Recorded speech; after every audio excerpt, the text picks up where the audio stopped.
So this is part 3 of our interwar and World War II PowerPoint. Like I said, is pretty big if we did all of them at once. So I tried to break them into parts so they'd be a little bit more manageable.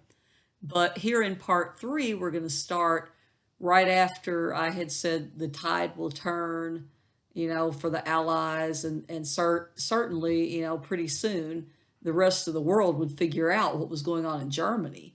But see, again, the Allies have to come in and they have to take control and they have to use force. And when's this going to start? Well, it starts on December 7th, 1941, when the Japanese bombed Pearl Harbor, Hawaii. Now, this is where they had the largest concentration of U.S. forces in the Pacific. Pretty much the ships were there sitting ducks at dawn in the morning, early, when the Japanese came to attack. It was absolutely crazy because there's a book I have called At Dawn We Slept, and it talks about how it was like, I believe it was a Sunday morning, and again, the Japanese are going to attack just in such a way that it was brutal. As I said, sitting ducks almost right there in Pearl Harbor. And now the United States has been attacked. And remember, we don't want to go to war, but we're going to enter the war on December 8th. Okay, FDR is going to give his speech, which includes talking about this is a day which will live in infamy. Now, infamy is a way of saying infamous. Instead of being famous, which is usually good, you can be infamous, like a serial killer or like the bombing of Pearl Harbor, right? So this is what drags us into World War II. This is actually the last time that the United States has officially, constitutionally declared war, okay? Well, what about Korea? What about Vietnam? What about all the stuff we're doing now? No, the means are through the Constitution. The constitutional means for the United States to officially enter a war, it has to go through Congress. Okay, this is the last time we fully did that in terms of a declaration of war was right there, okay, 1941. So the tide's going to turn for the Allies partially as the United States joins. And again, we're doing what we did in World War I to some extent. We're coming in later. So it's been, what, 2 years, a little over 2 years since World War I or World War II really started. And here we come in December of 1941, and we're bringing in fresh faces. We're bringing in fresh tactics and ideas, and this is really going to help. But first we have to get there and we have to start working with the Allies.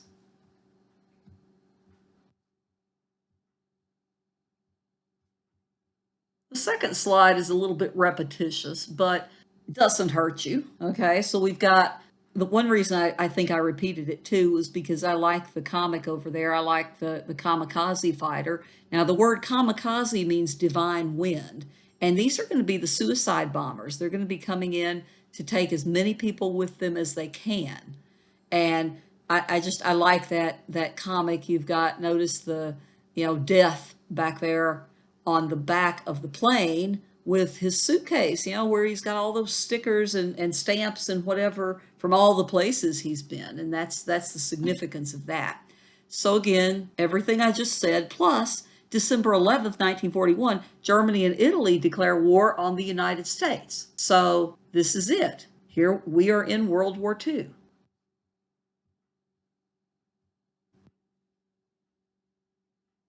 This is a famous picture of the Japanese before they took off that morning to go and bomb Pearl Harbor, December 7, 1941.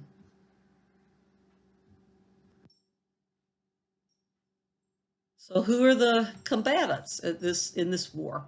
Well, you need to know the Axis powers, again, the Berlin, Tokyo, Rome Axis, okay, which is where the name came from, the agreement among those three to start with.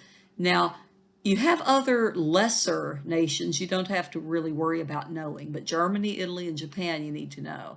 And also at some point, again, Italy's going to, change sides. Now, the Allies are the United States, once we join, Great Britain, France, which was down for the count very early, and the USSR, the Union of Soviet Socialist Republics, also known as Russia.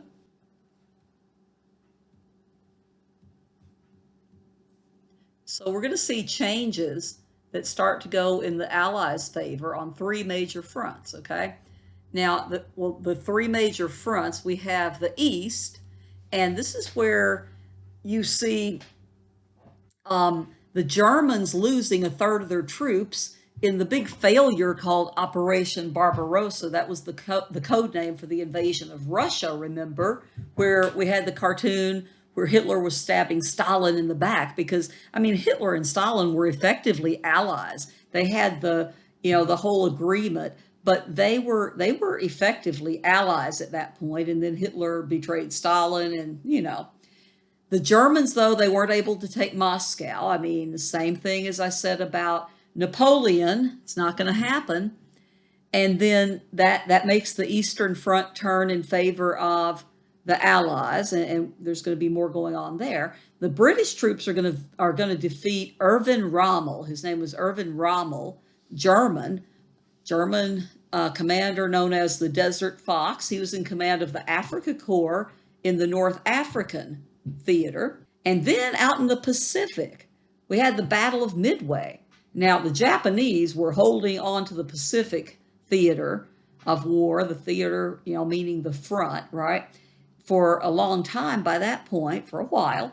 And the Battle of Midway is going to turn everything around in the Pacific. So all three major fronts are starting to see a weakening of the Axis powers.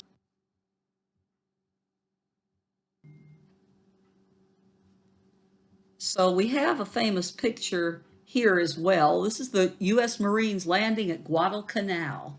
Okay, so that's one of the things. If you look over on the timeline, 1942, the second bullet point, August of 1942, the Marines were launching the first offensive, which is going to be at Guadalcanal.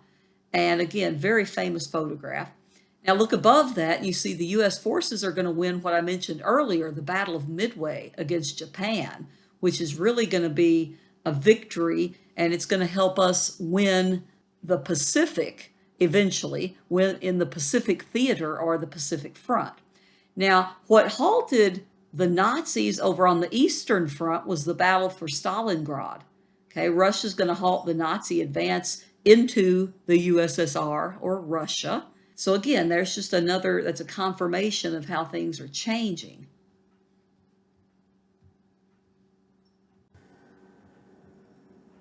So we're entering the final phase of World War II, which we count kind of as around November 1942 to August of 1945. But the Axis powers are still not beaten, even with all of these things like Midway and Stalingrad, everything. It's still not happening. They're not going to surrender. Now, there's some significant battles in the Pacific theater in World War II. I remember writing a paper. Actually, it was called Significant Pacific Battles of World War II, I think. But there's the Battle of Leyte Gulf in the Pacific, and this is the largest naval battle in history. But it's important because it's the last major stand by the Japanese Navy. And this battle is also significant because this is where we actually see the first actual kamikazes in October of 1944. See, a lot of people will equate the actual kamikazes with Pearl Harbor. That's not exactly the same thing. See, the kamikazes were a reaction to the failure of the Japanese to be able to stop the Allied offensive. Okay, and so there was a Japanese officer, commanding officer, who had basically said, the only way we can ever win this war is to have crash dive, basically suicide attacks with our airplanes. And so what they did was they ended up putting together a group of volunteers. Now, in Pearl Harbor, let me kind of sidebar for a second. Pearl Harbor, a lot of those pilots probably did intentionally aim their planes toward targets at Pearl Harbor, of course, but the idea was not, they didn't go to Pearl Harbor thinking that they were going to aim their planes with themselves, in it as suicide bombers and take down as many people as they could because that was their intention.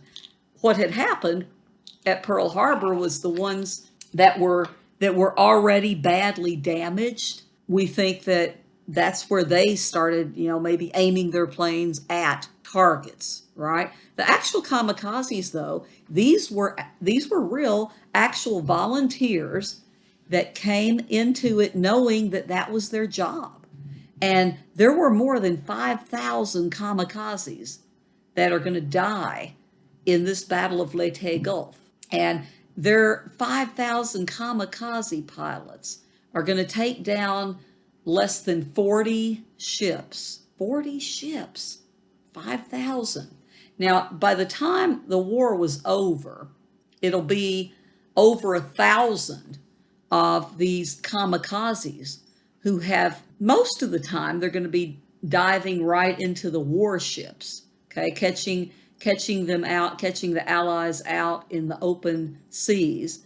And what they were trying to do, again, was they were trying to stop the Allies coming into their territory even more so. So keep in mind what the difference, what the kamikazes are and when they started, okay?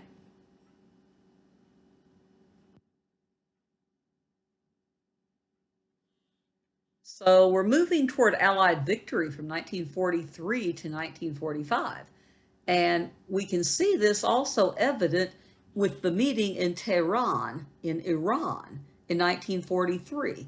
It was in the late part of 1943. It went sometime from sometime in November, late November to early December of 1943. And they talked about lots of things. Now, by they, I mean, if you look there on the right of that famous picture, you see the Prime Minister of England, okay, Great Britain. You see Winston Churchill, great speaker, great orator. And then in the middle, you have Franklin Delano Roosevelt, the American president. And then on the left, oh my goodness, that is Joseph Stalin, okay, who is not exactly the best ally I would think that we would have. I mean, recall he was de facto allied with Hitler before Hitler tried Operation Barbarossa. But Stalin himself, remember, was doing all sorts of genocide. Well, he was killing so many of his own people over in the USSR. So there we are. We have two people from democracy-based countries, and then we have Joseph Stalin. So what are they doing there? Well, they're trying to figure out what's going to happen once they win the war. Okay, what are we going to do over in certain territories? For example, Germany. Germany has been the belligerent in both world wars. We're going to have to figure out a way to stop Germany from starting another world war, for example. And Stalin, he's sitting there looking all smug, right? Well, he's trying to get some extra land. He's trying to get more land by taking some from Poland. And there was some dispute over what exactly was the eastern border between Poland and the USSR. So he's going to try to take advantage of that the best he could. Now, one thing again they agree that somehow we're going to have to keep Germany under Allied watch to prevent, if not another world war, at least another war that would cost many lives.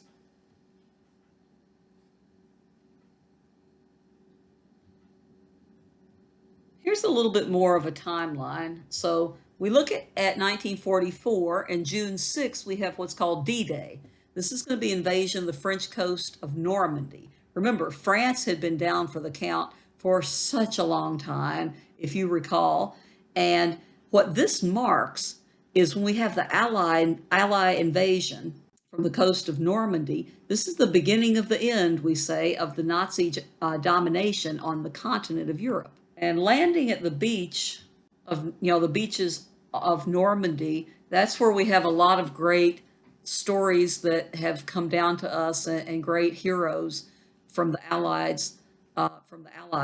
that stormed those beaches. And I think, now, give me the fact that it's been 20 years, I think, since I may have seen the movie Saving Private Ryan. I feel like it began with the storming of the beach at, coast of Normandy. I'm not sure. But anyway, this is D-Day, and this is, again, this is where we're going to start to see that the Nazis are not quite on the run yet. So the Nazis try one more thing. They try one more offensive. So the Battle of the Bulge. What's going on there?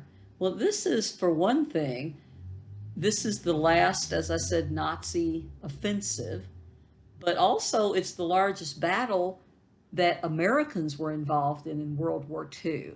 There were over 500,000 American troops involved in this battle, and Americans lost over 80,000 men in this battle. So this was a long and terrible battle. It's going to last from December 16th of 1944 to January 25th of 1945.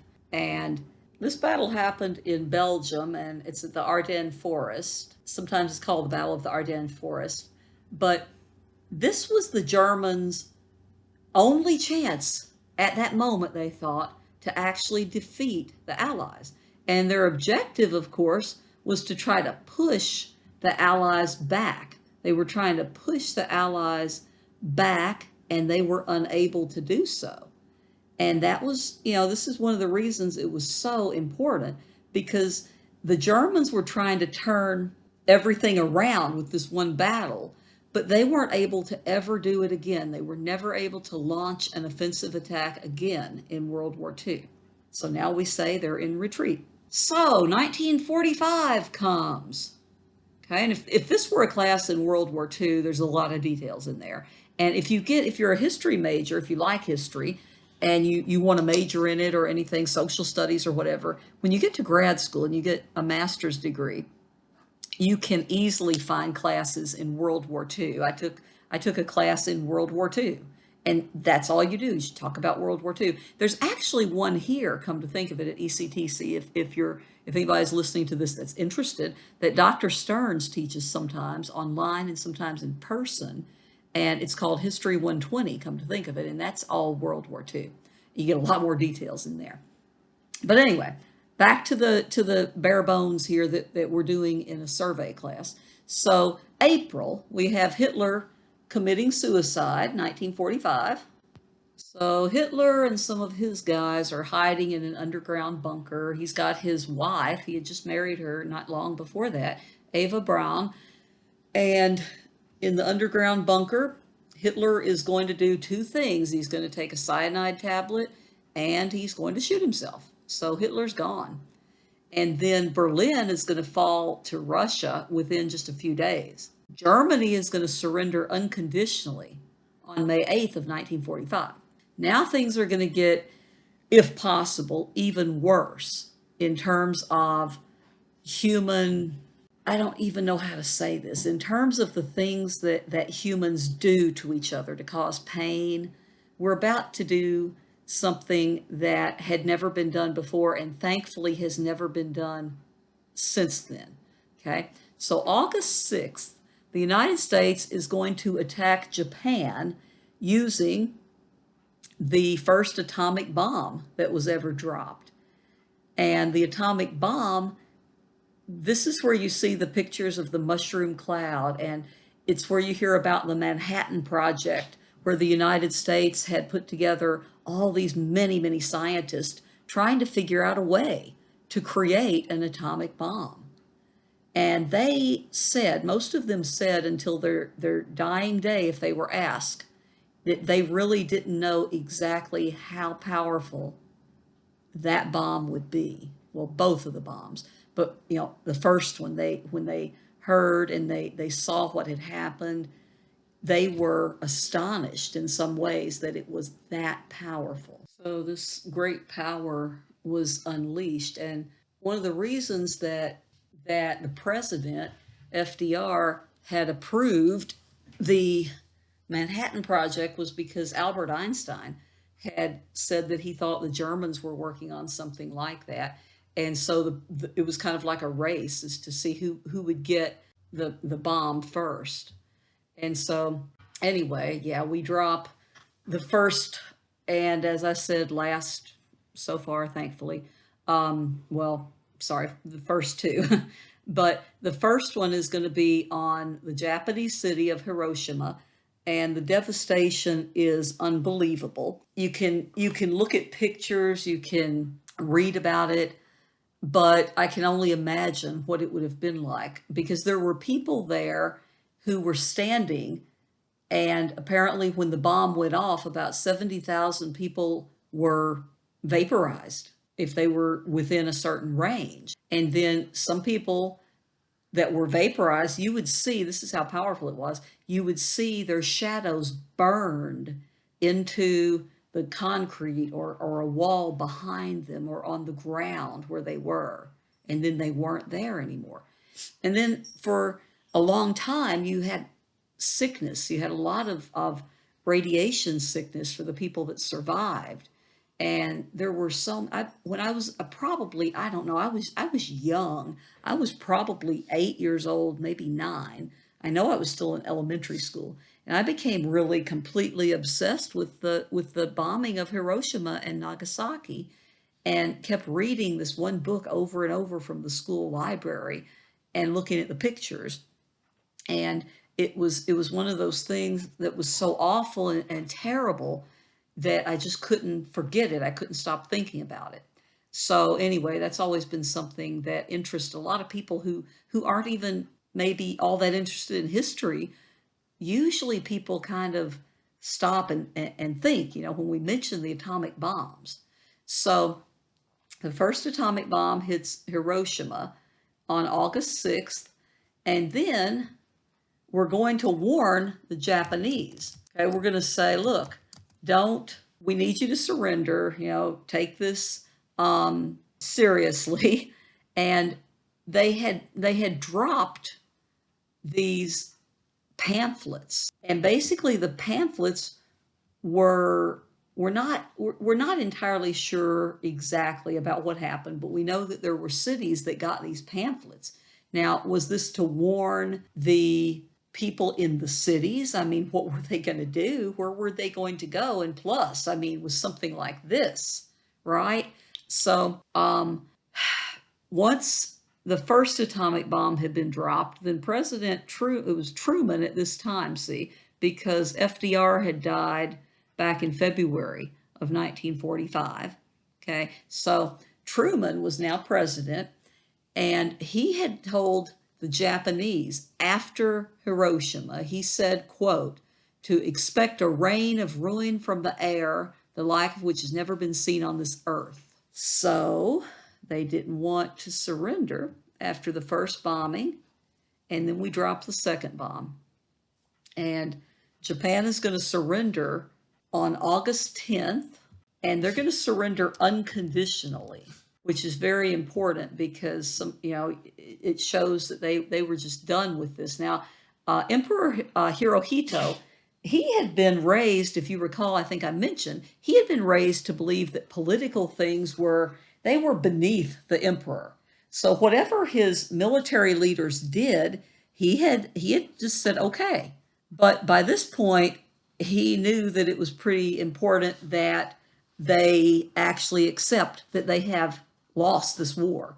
And apparently, what Hirohito does at some point during all of this is he's going to say something to the effect of, we can no longer take care of our country. We can no longer fight. And again, unconditional surrender was what was asked of Japan, and that was what they got. So anyway, we're going to see Emperor Hirohito, and I probably mentioned this before, but what I've always thought was so interesting was, after this, after all is said and done, Emperor Hirohito, the Emperor of Japan, is going to be left in his position. It's going to be left in the position. So anyway, there was the proclamation at Potsdam that actually spelled out what the Japanese had to do. And then the Japanese are going to eventually, of course, they're going to surrender to pretty much the same declaration. And then we have President Harry Truman, who immediately is going to call for an end to atomic bombing. Now, there's a book I've read, read a lot about Truman. I love American history too, very much, and read a lot about Truman. And I have one book, it's the letters between Harry Truman and his wife, Bess. And he talks about in several books that I've read about him, though, he's talking about that for the rest of his life, he had to live with that decision of dropping those bombs. And he said he believed truly that it was the right thing to do, that the Japanese were probably not going to surrender because of pride unless they were really brought to their knees. And it took something awful like this to do it. So was he right or was he wrong? We don't know. But he did what he thought he had to do.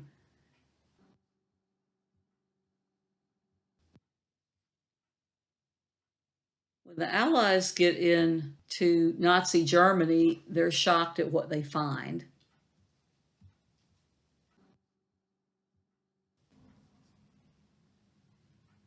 The Allies have come to liberate the Germans from the Nazis, liberate the people in the concentration camps, the death camps, the work camps.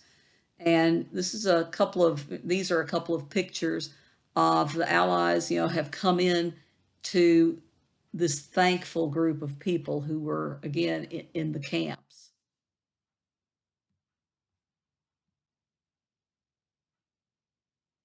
One of many pictures of the liberation of Auschwitz, one of the most notorious of the death camps.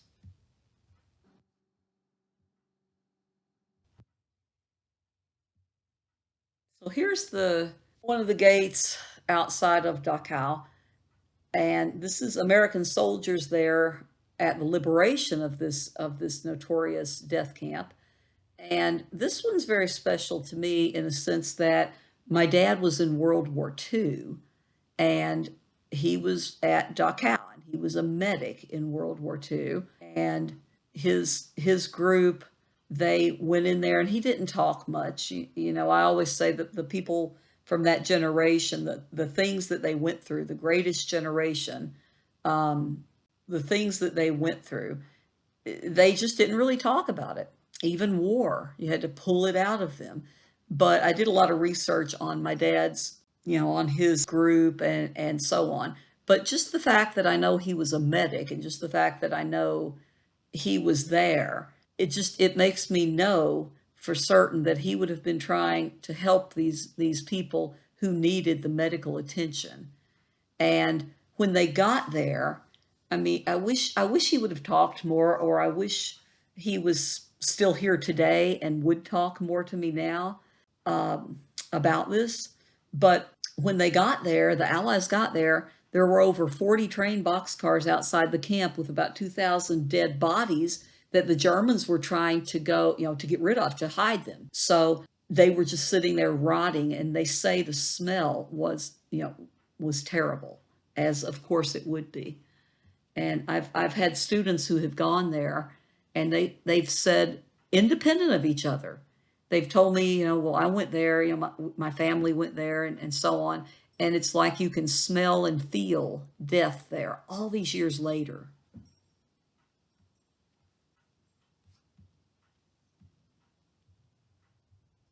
I really like the quote from General Dwight David Eisenhower, who will become president in 1952. He will be elected in 1952.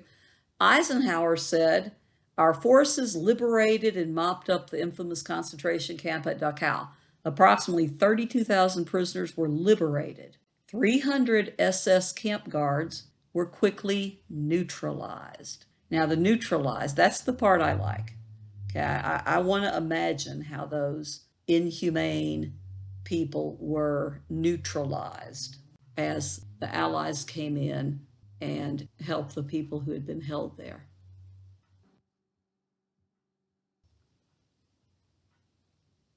We have a few slides coming up that are just mainly pictures. Okay, this one is labeled sacks of human hair packed for dispatch, taken right after the departure of the Germans from Auschwitz. So when they'd shave the heads of the people that were being sent into the gas chambers, they kept their hair and they used it for all sorts of things. You can, if you're so inclined, you can look up and see some of the things they used the human hair for.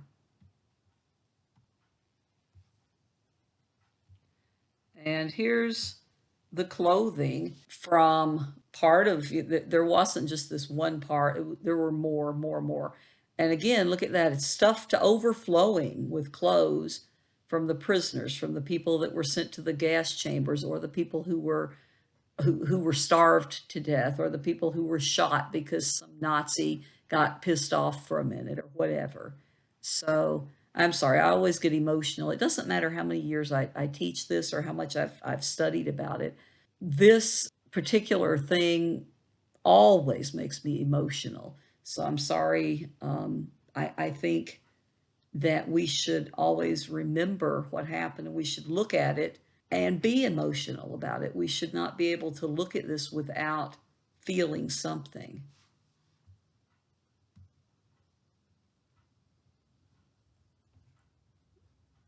More pictures.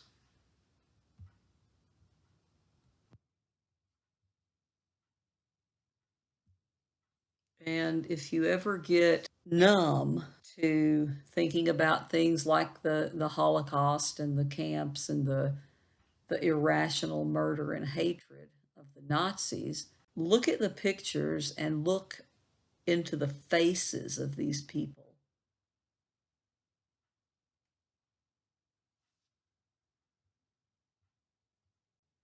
So I'm imagining these are the type of people my dad would have been trying to help as a medic, and they can't eat solid food. They haven't had enough food for so long. They're starving.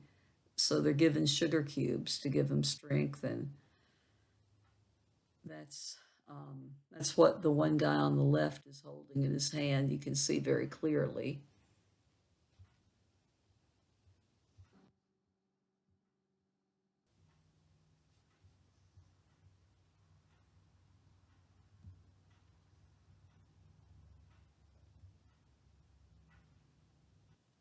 So many people didn't make it out alive.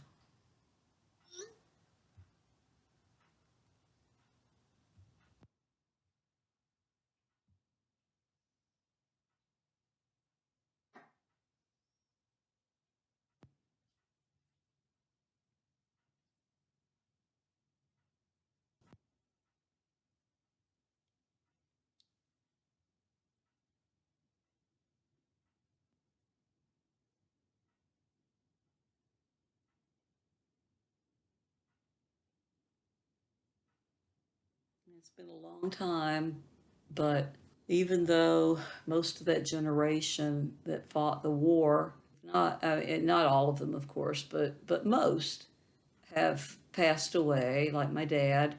We can't forget because we don't want people to try to say it never happened, or we don't want people to change history and try to revise history.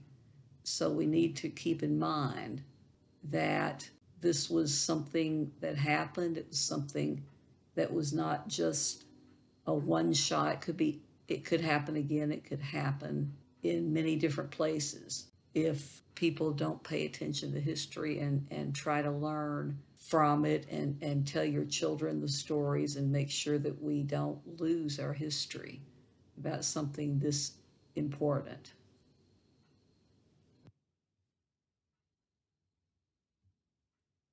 Just a few of the pictures of the horrors of Hiroshima, some of the burns, and again, some people who were there, who were not vaporized and so on. If they looked directly at the blast, they had retina damage. A lot of them went blind. There's a book, it's called Hiroshima. I can't remember the author's name, I never can, but I've read it a few times. It's very short. It's a doctor who was there, and he tells his story of what he saw. And it's very readable. It's very touching, and it's very well written. And I would highly recommend that book. It's not a hard read at all, but you'll definitely leave it feeling something.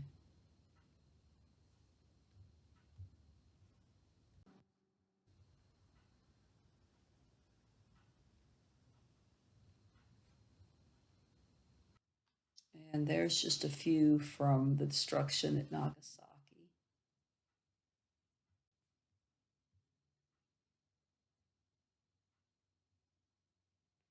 And you notice there's the peace memorials that are there today, and the peace memorials are there to remind us of what happened and to symbolize the hope that nothing like that will ever happen again.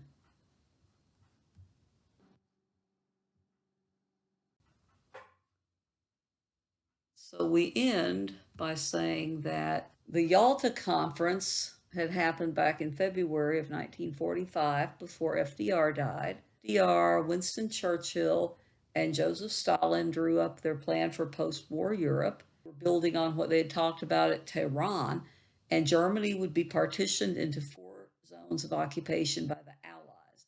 That's going to start to get really sticky once it really happens. And that's going to lead us into what we call the Cold War. Right after the war is over, we're going to see that even before it ended at Potsdam over there in July of 1945, the Allies are already starting to disagree with Russia, the USSR, because in their communist dictatorship, they weren't allowing free elections by the people. So, Potsdam, we have Churchill and Stalin again, and then there's Harry Truman because FDR had died. I said February earlier. I don't know why I said February. He died in April because I was thinking in my mind he died the same month as Hitler. I don't know why I said February. Maybe I got it mixed up with Yalta. I don't know. But FDR had died in April, sorry. Same month Hitler died.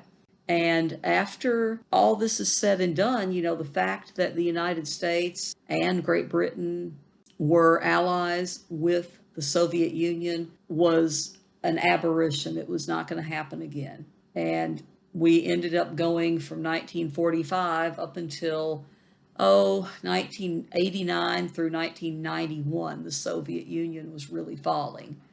So the Cold War had begun. And that's the end.